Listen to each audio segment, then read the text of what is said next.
Letterboxd has just released their annual top 100 films based on user pronouns. So let's talk about the she top 100 versus the he top 100. Just a note that Letterboxd doesn't post a they/them pronoun list because that is the default on Letterboxd, so therefore it's probably not accurate. They do have a list for folks who use the pronoun Z, so let me know in the comments if you want me to do a comparison with that list as well. So for Letterboxd users that use the pronoun she, here is the top 20 of the top 100. It includes Dead Poets Society, La La Land, Little Women, which is also in my top 4, 10 Things I Hate About You, Pride and Prejudice, Interstellar, Eternal Sunshine of the Spotless Mind, Coraline, Perks of Being a Wallflower, Call Me By Your Name, Howl's Moving Castle, Black Swan, Everything Everywhere All at Once, Mamma Mia, Fantastic Mr. Fox, Little Miss Sunshine, Spirited Away, Lady Bird, Before Sunrise, and Whiplash. For users that use the pronoun he, here's the top 20 of their top 100. The list includes Interstellar, La La Land, Whiplash, Fight Club, The Dark Knight, Good Will Hunting, Everything, Everywhere All at Once, The Shawshank Redemption, Eternal Sunshine of the Spotless Mind, Pulp Fiction, Parasite, The Godfather, Goodfellas,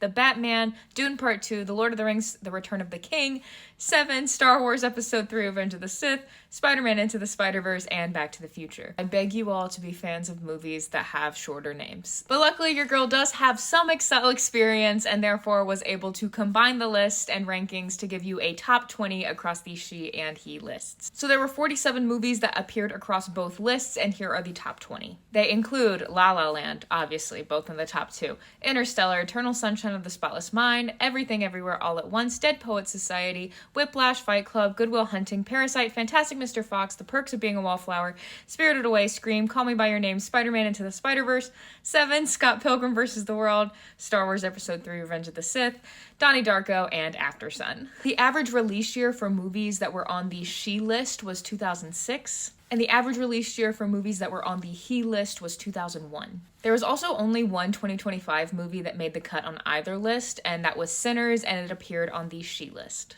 Let me know in the comments, is there anything that surprised you about either list, or are there any other patterns that you can see across the list?